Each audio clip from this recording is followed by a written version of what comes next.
Okay, so fair warning, I am taping this just because we've got some people who are going to be absent, and they told me, I know, right? I was like, what are you talking about? But anywho, thought we'd help them out. So let's talk Martin Luther King. Is there a reason why that's not working?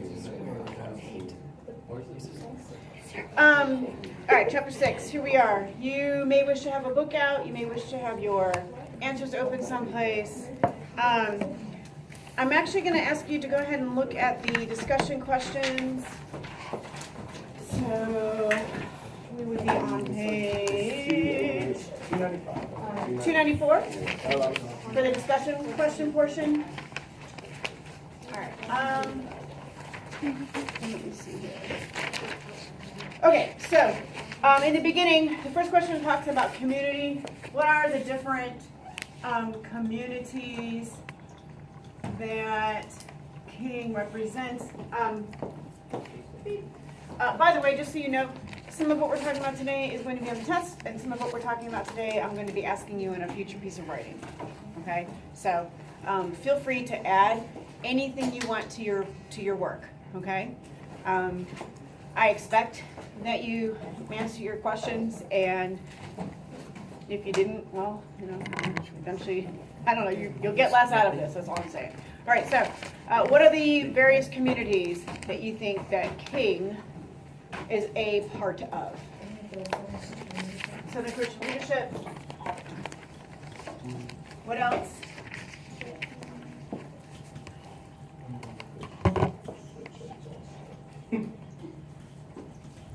What else? What other communities? Negro. The Negro community. I mean, America Yes, as a whole. Huh? America as a whole. Okay, American community. I think it lists a whole bunch of them. Yeah. Civil rights activists. Okay, civil rights activists. Good. Okay. We can go on and on and on, but what's the purpose of us understanding that he represents, or that he comes from, or that he works with all these different communities? Or that anybody does? Kind of like soapstone, I guess. Okay, explain what you mean. Do that so we know like their biases or why they're right. Okay, so you need to understand potential bias, occasion. Anything else? Well, isn't he just also just establishing he's not an outsider because they keep telling him? Okay. Establishes insider status.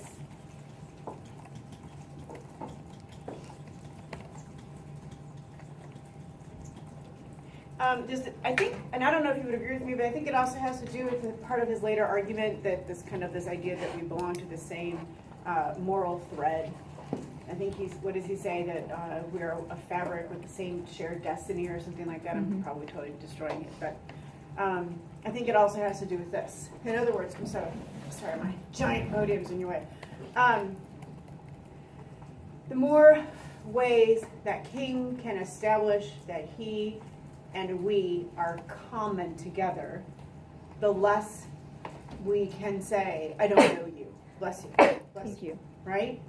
The more ways that we can establish our commonality among one another, the harder it is to hate someone, the harder it is to say they're not part of your community, the harder it is to argue with them.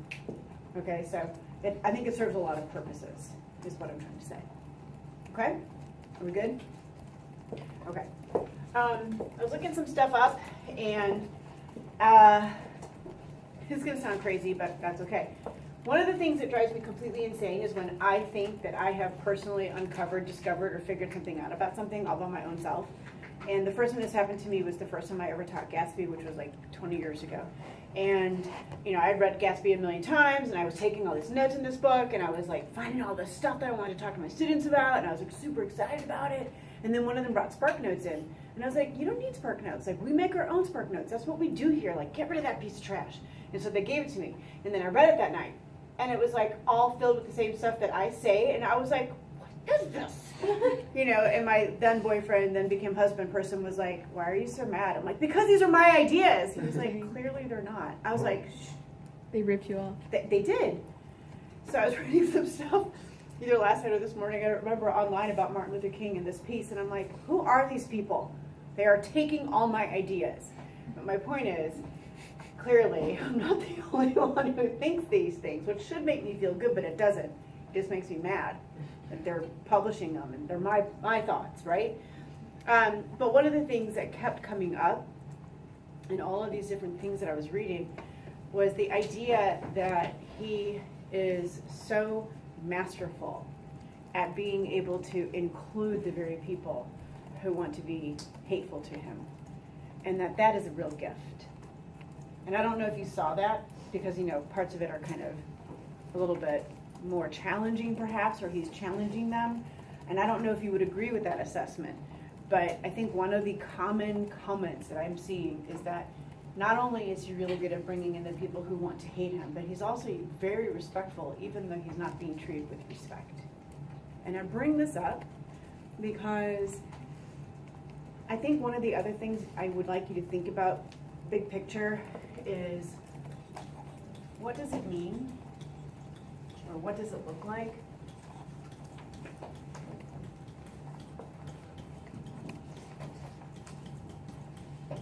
to be a leader?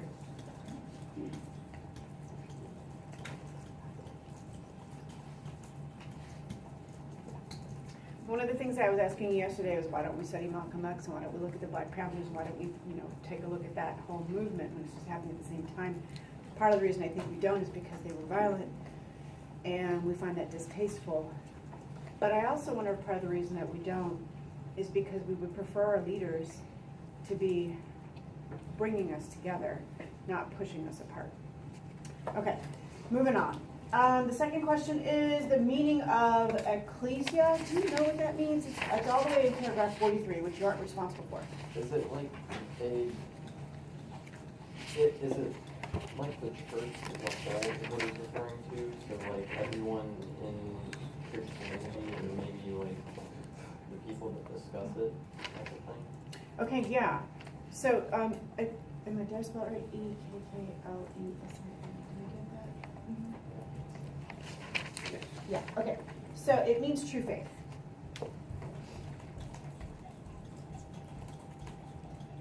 Okay? And in paragraph 43, he invokes the idea of true ecclesia, all right? Does he use a lot of religion to substantiate his argument? Mm-hmm. He does. Okay, so AJ, why do you think maybe he does that? Maybe just like, but what I got from it, like he used like going on a mission and like spreading, like, I guess like make people picture that's what he's trying to do. What's he trying to do? Like,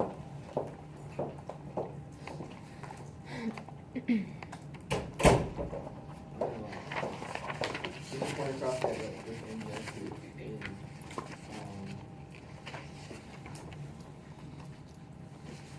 I don't know how to say it. Okay, think about it for a minute. Yeah. Well, he's trying to disprove like the clergymen, and you were saying like that's kind of their stuff, and he's trying to prove like that he knows it too, like that's his too. True. Why would he bring up this idea of true faith almost to the end of his argument? Who is he talking to? Yes, and of course the world at large. What is ironic about then and now being a Christian or a Jew or a Hindu or a Catholic, Protestant, Lutheran, put it in any religion you want. What is ironic about being a leader of faith in the civil rights during the time of civil rights? Because your opponents were, so like, it wasn't like you were all together on one side, like there's two different views of how you should be, I guess. I don't know. Yeah, I don't know. Okay. I don't think this is that hard. I mean, is he just like questioning how they could be like these Christian leaders and see all this unjust stuff happen, but not really like care that it's unjust? there you go.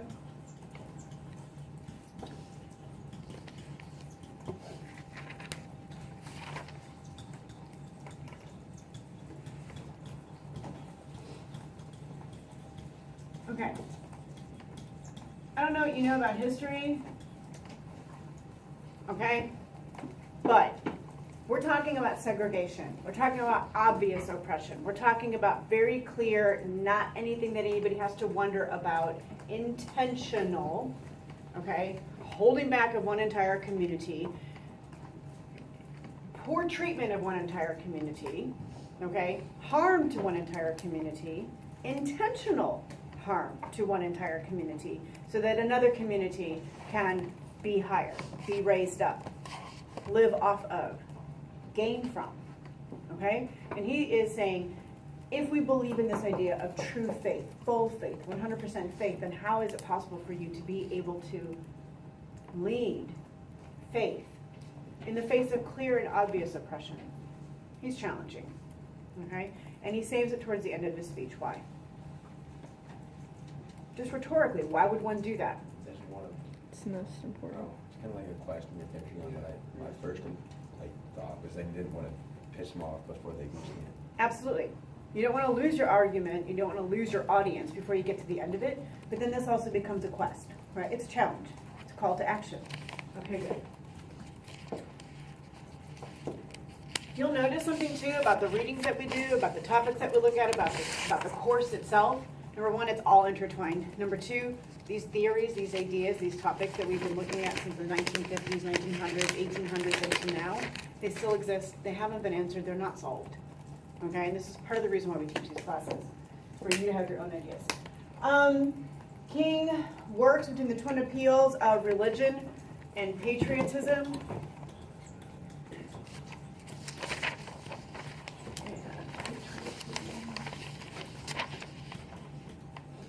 Okay.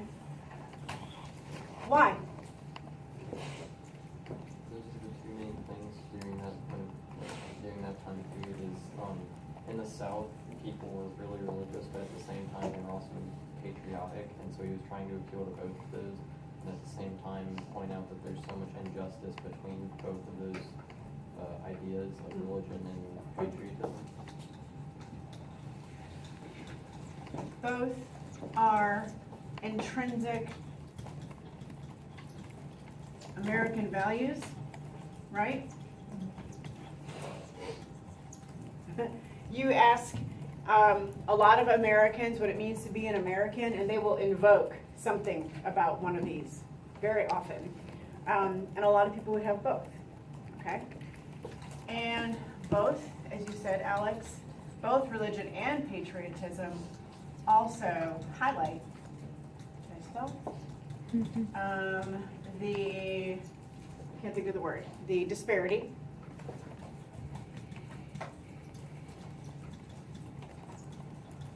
within America. Anything else? Yes, there's kind of this audiences, like one of these, and we kind of already covered it, but one of them is the clergymen, so we use religion, but then the other one, like America as a whole, and I guess theoretically they aren't all Christian. But Say that again. I guess just because he uses both of them, because he's talking to clergymen and just the country at large, and I mean, I don't think it's that big of a deal, but I guess not, theoretically, not all the country was Christian. Mm-hmm. But I don't think that was really his consideration. The idea that law needs to reflect our morals is also an intrinsic value, and that has to do with both religion and patriotism as well. Okay? Yeah? Could you spell in a second? This? One, yeah. The disparity of America. So both religion and patriotism really highlight the fact that, I mean, they're both American values, right? But we claim, and most of our religions claim, right, to be based in some sort of moral high ground. And yet if you look at a lot of religious leaders, they don't actually act what they preach. There's a whole series of groups of people that they exclude from their religion, from their protection, from their services, from their honor. Do you know what I'm saying? Yeah. Okay. And with patriotism, patriotism demands a sort of fall in line, fall in step allegiance, right? I pledge allegiance to the flag of the United States of America. And then what? To the republic for which it stands, one nation, under God. What if you're not under God? It's a public high school, people. And we say the Pledge of Allegiance here. The Pledge of Allegiance asks you to literally asks your allegiance to your country and God. These things are intertwined. If your country isn't protecting you, people question you, questioning your country. They question your patriotism. This is Martin Luther King. We're talking 1960s. This is not solved. This is a question that is clearly very alive and well today. He is saying, if religion and patriotism both highlight what it is to be an American and also highlight what it is to be excluded from all that America offers, then the other question, the bigger question is, law has to be based in morality, which comes right back to here. Okay? And if you are the person or the people for whom things are easier, but you also happen to be very poor, which frankly people, traditionally people in the South, that whole myth of the plantation and all white people being wealthy in the South, that is a giant myth. Most Southerners were poor, okay? Real poor. So if you're a white poor person, you don't feel that you've got this giant backpack of privilege on you that you're walking around with, right? Because in America, and we'll talk about this later, how do we feel about poor people? We don't really like them that much. And by them, I mean me. Because I just recently found out that I'm poor. It's very sad. So we'll get there. But if we're just talking about equality and civil rights, which, you know, it's hard to remember, but segregation was such an ingrained concept that when kids were brought into schools that were predominantly white, they had to have military protection. People threw stuff at kids. People spit on these kids. They challenged these kids. They yelled at these kids.